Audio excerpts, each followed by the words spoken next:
كشف الدجى بجماله حسنت جميع خصاله صلوا عليه وآله الحمد لله আল্লাহ জাল্লা শানুহু আম্মা আওয়ালুহু মহান রব্বুল আলামিনের দরবারে লাখো কোটি শুকর ও সুজুদ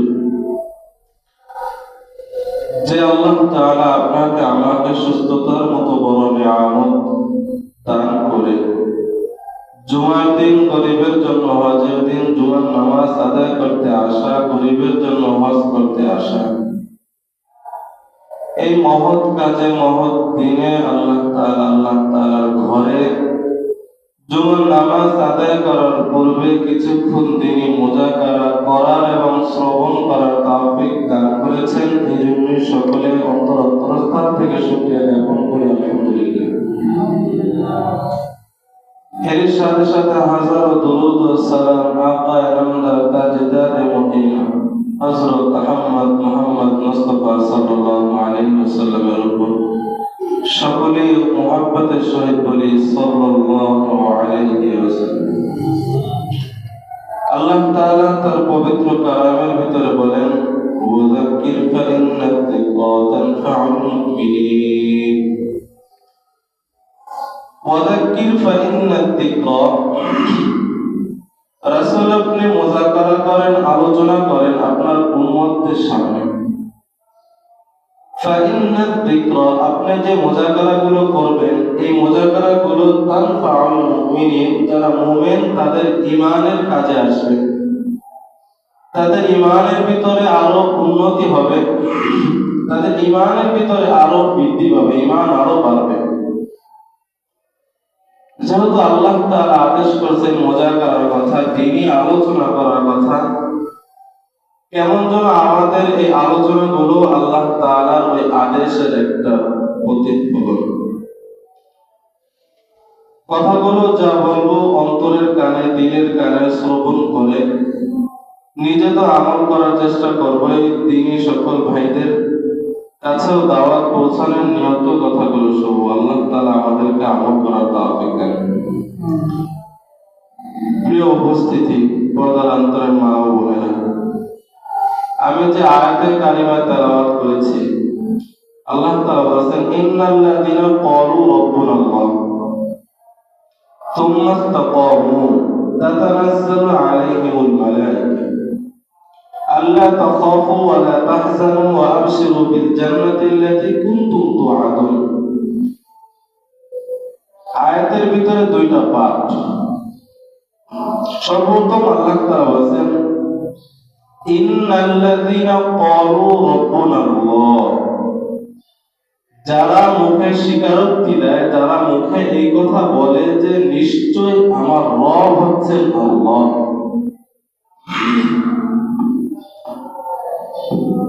যারা এই কথা স্বীকারোক্তি দেয় যে আমার রব আমার প্রভু হচ্ছেন আল্লাহ সুম্মা ইসতাকামু এবং এই কথার উপরে তারা অটল থাকে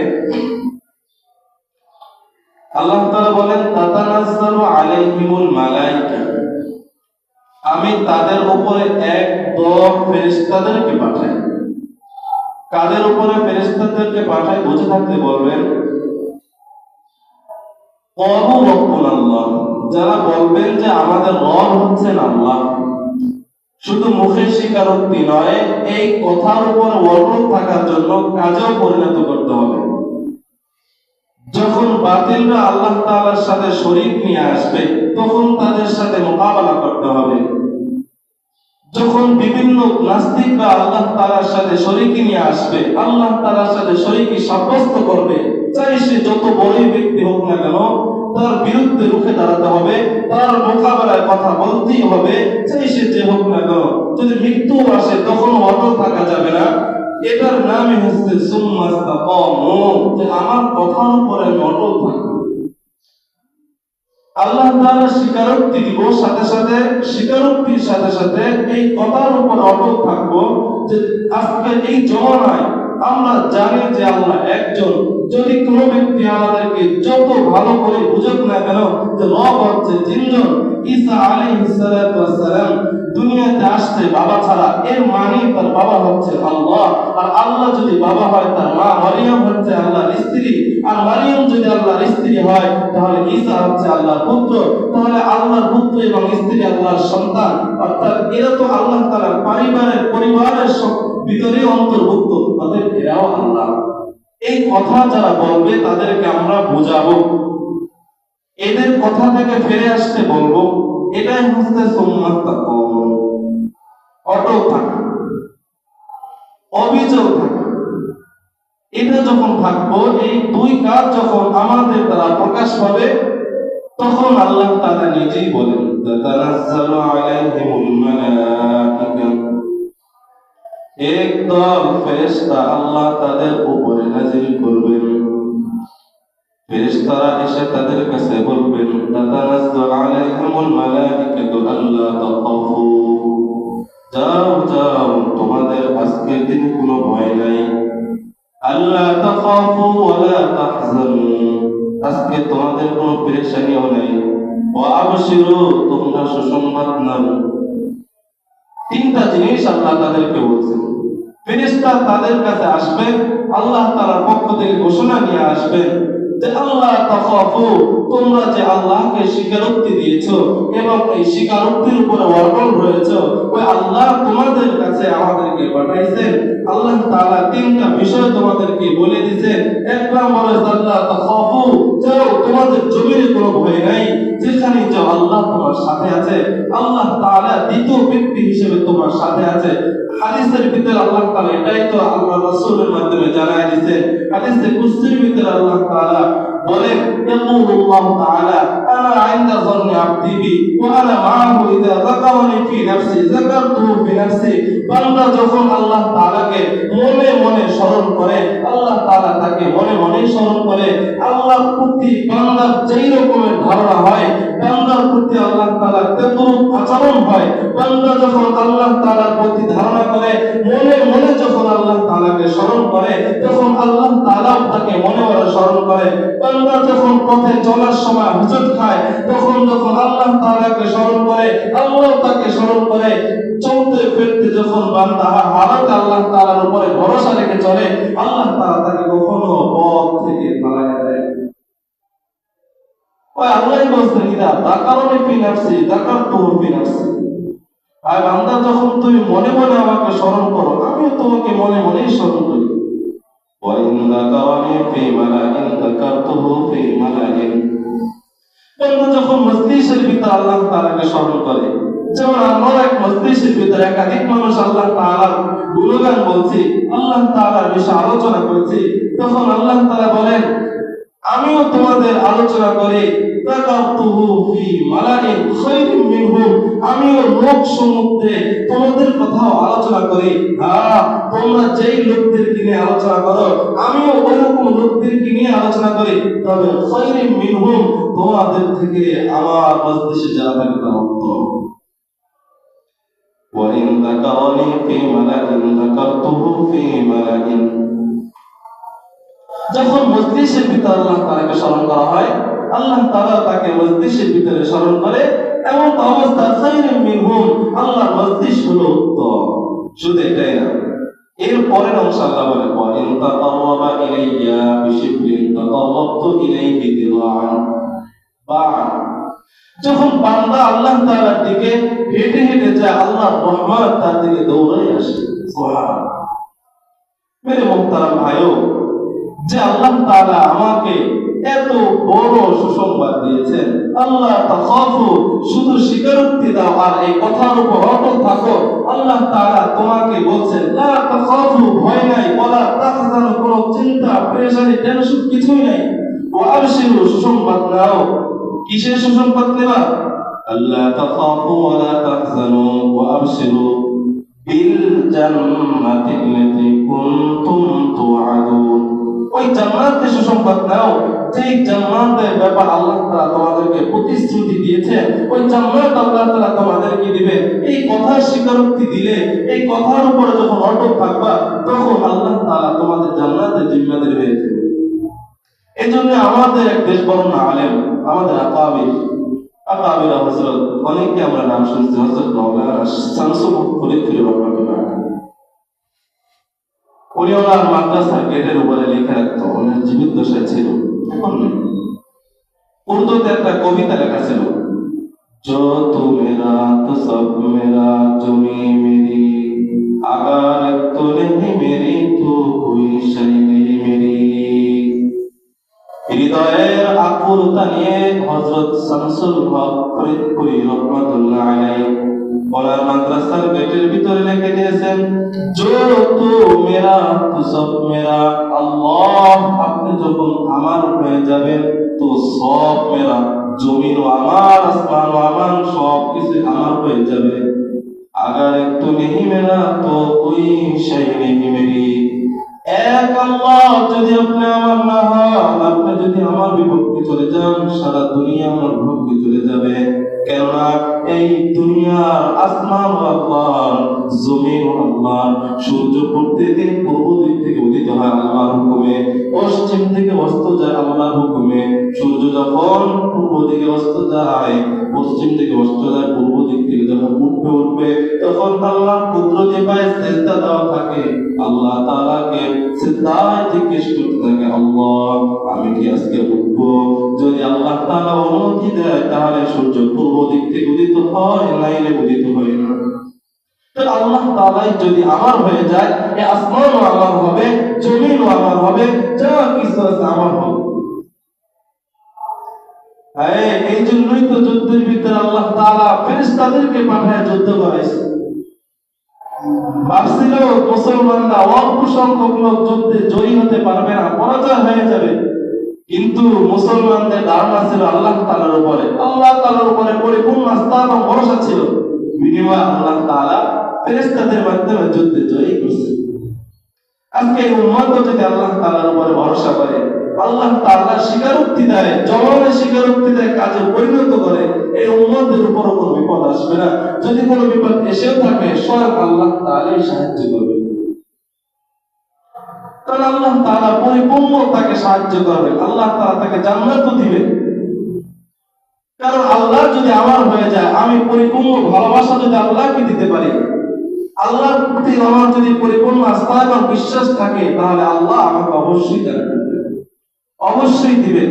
হ্যাঁ, 3 লোক পাহাড়ে সফর করতেছিল, ঝড় আসছে, হঠাৎ ঝড়ের কবলে পড়ে পাহাড়ের গুহার ভিতরে চলে গেছে।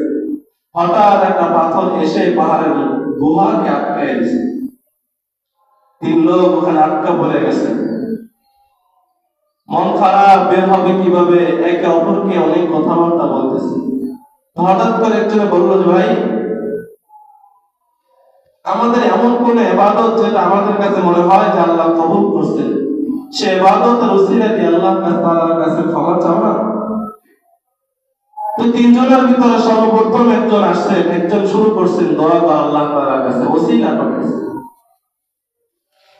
বলতেছে, আল্লাহ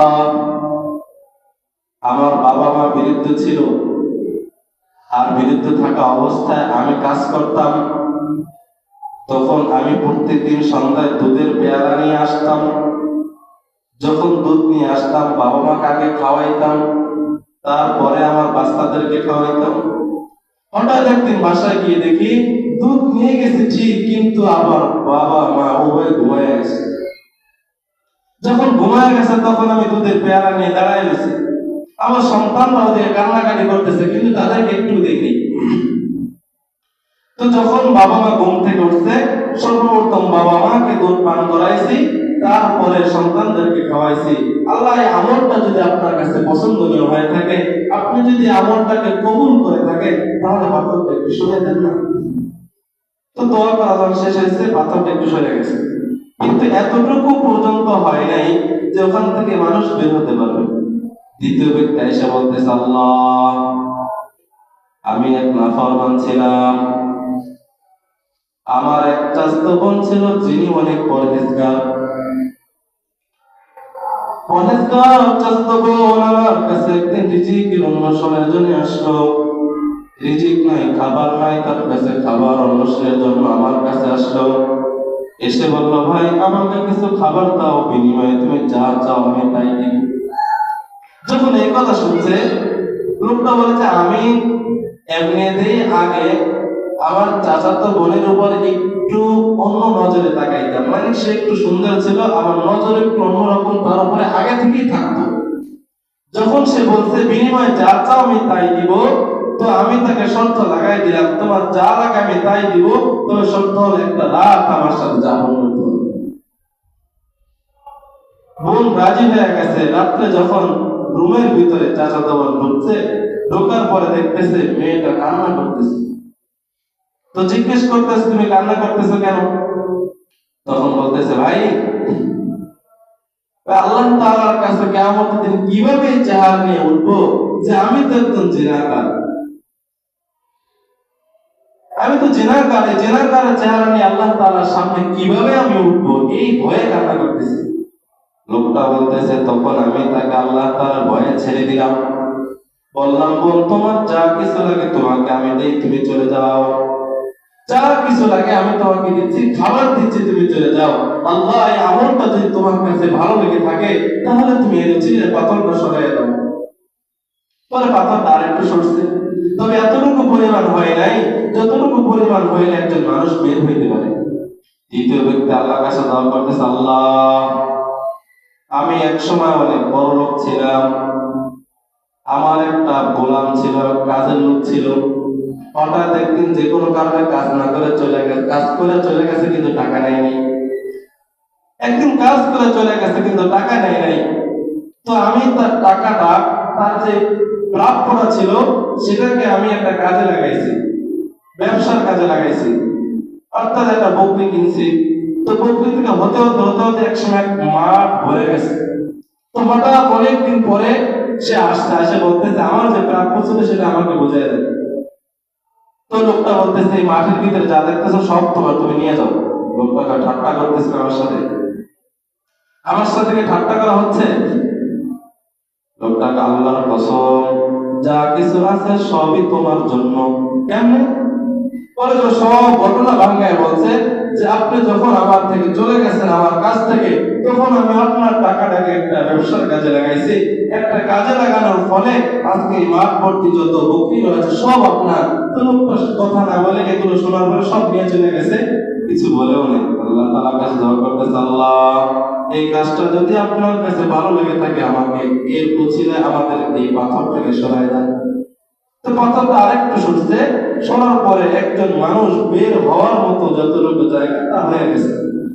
তো মানুষ আজকে আল্লাহ তাআলার উপরে তাদের ভরসা এবং আস্থা এমন ছিল যে তাদের আমলকে দেখায় আল্লাহর কাছে যখন দোয়া করছে যে আল্লাহ আমার অমুক আমল যদি আপনার কাছে প্রিয় লেগে থাকে, আপনার কাছে যদি পছন্দ হয়ে থাকে, উসিলা হয়ে আমলকে আমল করে আল্লাহ আপনি আমাকে আমাদেরকে ওই উসিলা আপনি এই পাথরটাকে সরাই দেন। তো আল্লাহ তাআলা সরাই দিয়েছে। আর আজকে উম্মত যদি আল্লাহ তাআলার কাছে এরকম উসিলা করে, আল্লাহ আমার জীবনে এমন কিছু ভালো কাজ দাও যে উসিলায় আমি কিয়ামতের দিন আপনার কাছে বলতে পারবো যে আল্লাহ অমুক কাজের উসিলা আমাকে মাফ করে। উম্মতের ভিতরে এরকম যদি কোনো আমল থেকে থাকে তাহলে তো উম্মত দামি। ভাই উম্মত তো রাসূলের উপরে দরুদটা পর্যন্ত পড়ে না। রাসূল তো এত কষ্ট করে গেছেন যাদের জন্য, মৃত্যুর সময় যাদের কথা বলেন নাই, আজকে উম্মত দুনিয়ায় আসার পরে দুনিয়ার বিভিন্ন কাজের ভিতরে এমন ব্যস্ত হয়েছে, পাঁচ ওয়াক্ত নামাজের সময় দেওয়ার মতো সময় উম্মতের হয় না, তাই রমজানের রোজা রাখার মতো সুযোগও তারা হয় না। অথচ আল্লাহ তাআলা কত সুন্দরভাবে কোরআনের ভিতরে বলছেন তোমরা রোজা রাখো, নামাজ পড়ো, যাকাত আদায় করো। আল্লাহ তাআলার আদেশগুলো আমাদের কানে উলামায়ে কেরাম বারবার বলে, তারপরও কেমন যেন আমাদের কানে কথাগুলো যায় না। তাই সাহাবায়ে কেরাম রিদওয়ানুল্লাহি তাআলা আলাইহিম আজমাইন তারা তো চাতক পাখির মতো রাসূলের দিকে তাকায় থাকতো, কখন কোন আদেশ রাসূলের থেকে আসে, আল্লাহ তাআলা কোন ফরমান রাসূলের উপরে পাঠান, তারা মানার জন্য প্রস্তুত। এই জন্যই তো বলতেন সাহাবাদেরকে যে তারা শুনছেন তো মানছেন। এমন ছিল সাহাবায়ে কেরাম। যখন আল্লাহ তাআলার পক্ষ থেকে আয়াত নাযিল হলো ইন্নামাল খামরু ওয়াল মাইসিরু ওয়াল আনসাবু ওয়াল আজলাম রিজসুম মিন আমালিশ শাইতান, এই আয়াত যখন নাযিল হলো সাহাবাদের মুখের ভিতরে মদ ছিল ফলায় দিয়েছে। সাহাবায়ে কেরাম হাতের ভিতরে মদ রাখা অবস্থা ফালাই দিয়েছেন, এমন মানা মানছে, এটাও চিন্তা করেন নাই হায় মুখের ভিতরে যে যতটুকু পানি মদে রয়েছে সে মদটুকু খেয়ে নেই, পরবর্তীতে আর খাবো না। সাহাবায়ে এমন মানা মানছে, রাসূল বলছে যে আল্লাহ তাআলা আয়াত নাযিল হইছে ইন্নামাল খামরু ওয়াল মাইসির ওয়াল আনসাব, মদ আল্লাহ তাআলা খারাপ শয়তানের কাজের সাথে পরিণত করেছে, অর্থাৎ মদকে হারাম করা হয়েছে। যখন আয়াত রাসূলের কানে আসলো, রাসূল যখন সাহাবাদেরকে শুনাইলো, শোনানোর সাথে সাথে সাহাবায়ে কেরাম মানলো। আয় মানার বিনিময়ে তো আল্লাহ তাআলা বলেছেন রিদওয়ানুল্লাহি তাআলা আলাইহিম আজমাইন। আমরা বলতে থাকি কোরআনের ভিতরে একাধিক জায়গায় আল্লাহ বলেছেন রাদিয়াল্লাহু আনহু, আল্লাহ তাদের উপর সন্তুষ্ট হয়ে গেছে, তাদের মানার কারণে আল্লাহ তাআলা সন্তুষ্ট হয়ে গেছে। আজকে আমরা মানি না, আজকে আমরা কথা বলে উড়াইয়া দিই, হাস্যকর করি, আর এটা তো সবসময় শুনি। হুজুর তো বলবেই নামাজের কথা সবসময় শুনি, তাতে কি হয়েছে মৃত্যু যখন আসবে তার আগে পড়বো, বলতে পারি কখন মৃত্যু আসবে, বলা যাইব না। নির্দিষ্ট সময় মৃত্যু চলে আসবে, এমন সময় আসবে তখন আর কিছু বলার থাকবে না। এটাও বলতে পারবো না আল্লাহ একটা দিন সময় দেন, একদিনে গিয়ে তওবা করে আসবো, 1 ঘন্টা সময় দেন, চলবে না। যদি এটাই হইতো হযরত সুলাইমান আলাইহিস সালামকে সময় বাড়াই দিত, দিছেনি? বাইতুল মুকাদ্দাসের কাজ চলতেছে, জিনদের মাধ্যমে করাইতেছে। হযরত সুলাইমান আলাইহিস সালাম এক চেয়ারে বসা, লাঠি হাতে বসে রয়েছে, জিনেরা কাজ করতেছে। সুলাইমান আলাইহিস সালাম সব কিছু ভাষা বুঝতেন। যখন উনি জিনদের সাথে কথা বলতেন, ওনার চুলগুলো এরকমের ভাবে খারাপ হয়ে যেত, অগদিকে ফিরত, উপরে না অগদিকে ঘুরে যেত, মানে এত রাগ বসে ধরে দেখে জিনেরা ভয় পেয়ে যেত। ভয় পাইয়া সুলাইমান আলাইহিস সালাম যা বলতো তাই কাজ করতেছে। সুলাইমান আলাইহিস সালামের কথা শুনে জিনেরা কাজ করতেছে। হঠাৎ আজরাইল আল্লাহ তাআলার কাছে গেল, আল্লাহ পয়গম্বর সুলাইমান আলাইহিস সালামের দরবারে এক লোক আছে যার সময় মাত্র 5 মিনিট বাকি আছে, কিন্তু মৃত্যু লেখা অমুক এক দ্বীপের ভিতরে। কিভাবে সম্ভব? 5 মিনিটের ভিতরে লোকটা ওই দ্বীপে যাবে আর আমি তাকে ওখানে জান্তবস করব। আল্লাহর কাছে আজরাইল এই কথা যখন বলল, আল্লাহ বলল যে আজরাইল তুমি চলে যাও পয়গম্বর হযরত সুলাইমান আলাইহিস সালামের দরবারে, যে তোমার কাজ হচ্ছে ওই লোকটার দিকে তুমি শুধু তাকিয়ে থাকবা, যে লোকটার হায়াত মাত্র 5 মিনিট বাকি আছে। আল্লাহর কথা শুনে হযরত আজরাইল আলাইহিস সালাম চলে গেল পয়গম্বর সুলাইমান আলাইহিস সালামের দরবারে। পয়গম্বর সুলাইমান আলাইহিস সালামের দরবারে এসে সুলাইমান আলাইহিস সালামের সাথে মুসাফা করে কথা বলতেছে। কথার মাঝখানে হযরত আজরাইল ওই লোকটার দিকে তাকায় রয়েছে এক দৃষ্টিতে। লোকটা আয়েশা সুলাইমান আলাইহিস সালামের কানে কানে বলতেছে, পয়গম্বর এই লোকটা আপনার কাছে আসছে, সে খারাপ কোন উদ্দেশ্য নিয়ে কেমন যেন আমার দিকে রাগান্বিত অবস্থায় তাকায় দিছে। আমার তো অনেক ভয় হইতেছে, আপনি আমাকে মুক্তি দিয়ে পাঠায় দেন, যত দ্রুত সম্ভব আমাকে এখান থেকে ওই দ্বীপে পাঠায় দেন। সুলাইমান আলাইহিস সালাম এক জিনকে বলল, মুহূর্তের ভিতরে তাকে এখান থেকে নিয়ে যাও, নিয়ে ওই দ্বীপের ভিতরে তাকে রেখে আসো। যে সময় তার জন্য নির্ধারিত ছিল সেই সময়ের আগে জিনের মাধ্যমে আল্লাহ তাআলা ওই লোকটাকে ওই দ্বীপের ভিতরে পাঠিয়ে দিয়েছেন। আজরাইল আলাইহিস সালাম ওখানে চলে গেলেন। যাওয়ার পরে সময় মতো তার জান কবজ করে আল্লাহর কাছে বলে, আল্লাহ আপনি এমন এক রব, যে রব যা যেভাবে বলছেন সেভাবেই হয়। আপনি বলছেন অমুক জায়গা অমুক দ্বীপের ভিতরে ওনার মৃত্যু হবে, অবশ্যই হয়েছে, যেই সময় দিয়েছেন সেই সময়ের ভিতরে হয়েছে। কিন্তু আমার তো জেহেনের ভিতরে এই কথা আসে নাই, এত অল্প সময় আপনি কিভাবে তাকে সেখানে পাঠাবেন? আল্লাহ তাআলা তার 1 সেকেন্ড সময় আগেও মৃত্যুবরণ করেন নাই, 1 সেকেন্ড পরও করেন নাই।